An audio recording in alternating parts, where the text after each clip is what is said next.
Right now, deep in the belly of the USS Gerald R. Ford, a 19-year-old sailor is fighting a battle. Not against enemy fighters, not against submarines, but against a mountain of mesh bags that smell like jet fuel and sweat. This is the ship's laundry, and it processes 20,000 pounds of dirty clothes every single day. That is not a typo. 20,000 pounds every 24 hours. Most people think naval power is about the $100 million F-35 fighter jets. They are wrong, because if a pilot has a severe skin infection from dirty underwear, he cannot fly that jet. He is grounded. In a strange way, the $170,000 washing machine spinning below deck is the only thing keeping the $100 million jet in the air. You can have the biggest guns in the world, but if your crew is broken by disease and low morale, you have already lost. So how do you wash 70 tons of laundry a week without using a single drop of seawater? And why do 5,000 sailors live in fear of the mesh bag? If you are proud of the invisible engineering that keeps America strong, type "proud" in the comments. Welcome to the industrial miracle nobody talks about, the $2 million laundry room. To understand why this room is a miracle, you first have to understand where it is. You don't just walk into the laundry room, you descend into it. From the flight deck, you climb down steep ladders, passing through heavy watertight doors, deeper and deeper into the ship's hull. You pass the mess decks, you pass the berthing areas, and you keep going down. By the time you reach the laundry, you are below the waterline. If you put your hand against the outer bulkhead, the steel is cold. That is the Pacific Ocean pressing against the ship. Down here, there is no cell service, no windows to see the horizon. You are completely isolated. The only way you know if it is day or night is by looking at a clock. In this steel cocoon, vibration is constant. You feel the ship cutting through the waves. You hear the distant thud of aircraft landing 6 stories above your head. It is an environment designed for machines, not humans. And yet, this is the office for 20 sailors. Let's talk about the machines first, because these aren't your mom's Maytag washers. Meet the Edro Dynawash. It looks like something from a Cold War submarine movie.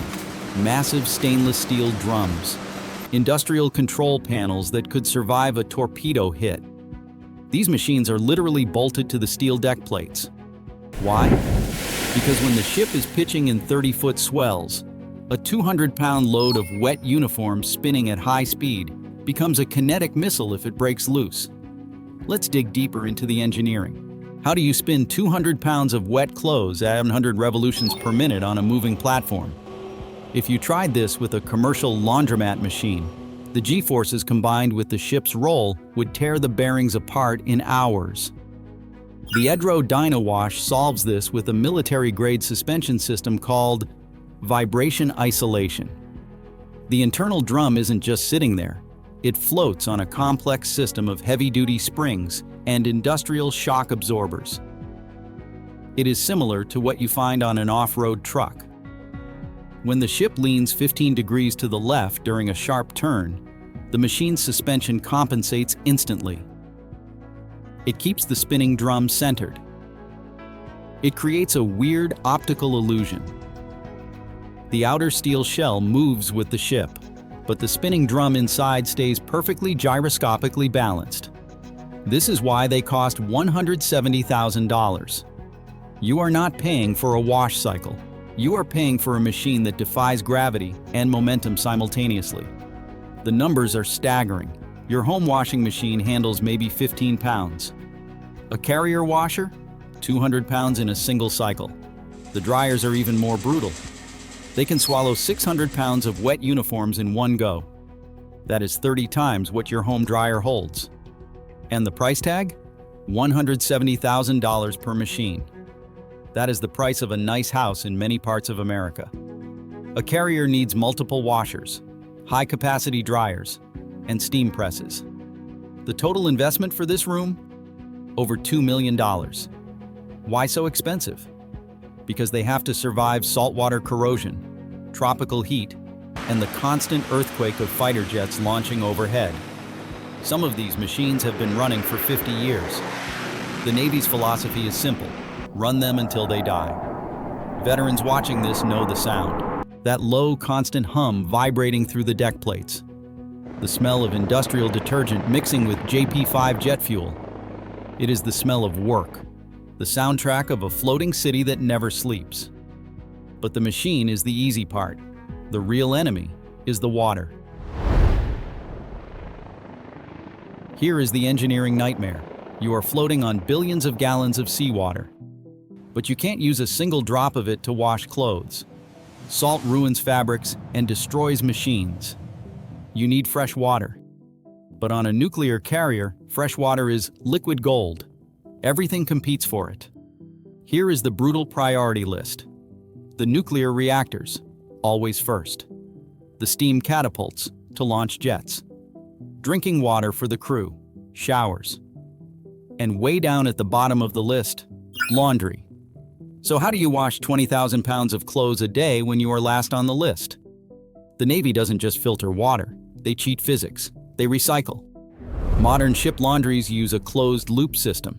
Imagine this: the final rinse water from one load becomes the wash water for the next load.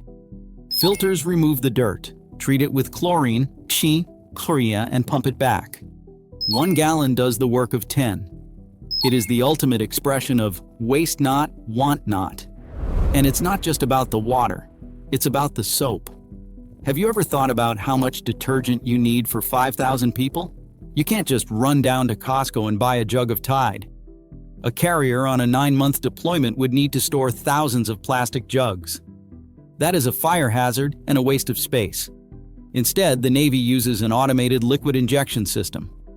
Massive tanks of highly concentrated industrial detergent are stored in a secure locker. Computerized pumps measure the exact chemical dose for each load down to the milliliter. It is a precise chemical formula. Detergent to break the oil, alkali to balance the pH, and souring agents to neutralize the chemicals so the uniforms don't irritate the sailor's skin. If this mix is wrong, 5,000 sailors start getting rashes. The laundry crew are not just washing clothes, they are managing a chemical plant. But the real innovation, the thing that makes engineers jealous, is ozone. Ships like the USS Theodore Roosevelt have installed edro-dynozone units. Instead of using hot water and bleach, they inject ozone gas directly into the wash. It kills bacteria, destroys odors, and breaks down stains instantly. The game-changing benefit? It works in cold water. No heating means saving massive amounts of energy from the reactor. Shorter cycles mean more loads processed per day. This represents the pinnacle of American logistics. While other nations' navies have to return to port to resupply water or sacrifice hygiene, U.S. carriers stay at sea for months. Why? Because we engineered a way to wash 70 tons of laundry without draining the ship's fighting capacity. This isn't just green technology, it is a tactical advantage. Now let's talk about the human logistics. We have solved the water problem.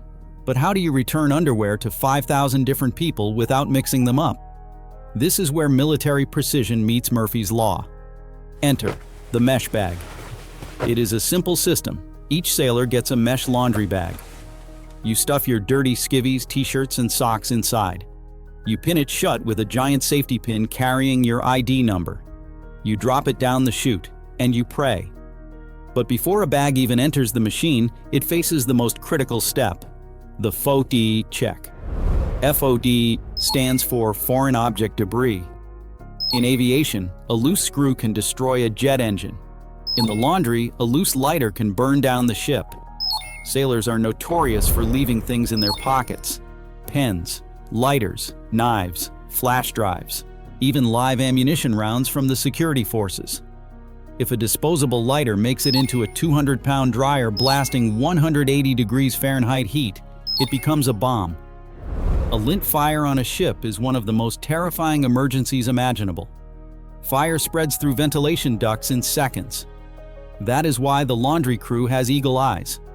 They aren't just sorting colors, they are bomb disposal experts, feeling every bag for the hard click of a lighter or the shape of a battery. If they find contraband in your bag, your division chief is getting a very angry phone call. In theory, the bag stays closed. The water flows through. Your clothes get clean inside the bag. In reality, welcome to the laundry monster. Ask any veteran in the comments about the laundry monster. Sometimes a bag bursts open mid-cycle. Suddenly, your socks are mixing with 50 other people's gear. Or worse, someone leaves a red squadron shirt in a white load. The entire batch comes out pink. And sometimes, most mysteriously, socks just vanish into thin air. The missing sock phenomenon is universal across the entire fleet. But here is where rank has its privileges. If you are an officer or a chief petty officer, you get the VIP treatment. Your uniforms are washed, dried, and pressed. They come back crisp on hangers, ready for inspection. Junior enlisted get bulk service. Wash, dry, fold. No ironing. Their utilities come back wrinkled. Does it look pretty? No. But here is the reality. A mechanic fixing a jet engine doesn't need a pressed shirt. He needs clean gear. The Navy isn't just protecting hierarchy, it is respecting logistics. Pressing uniforms for 4,000 sailors who work in grease and oil is a waste of resources. Officers and chiefs maintain the image of command. The enlisted sailors maintain the reality of war. It is a system built on function, not feelings. And as every chief will tell you, if you want the crisp khakis, earn the rank. Behind all these statistics and technical systems are actual people. Who runs this operation? Formerly called Ship Servicemen, SH, now known as Retail Services Specialists, RS. And their job is brutal. They call this room the pit. Picture this, you are 6 decks below the flight deck. No windows, no natural light. The temperature is 100 degrees Fahrenheit. The humidity is near 100%.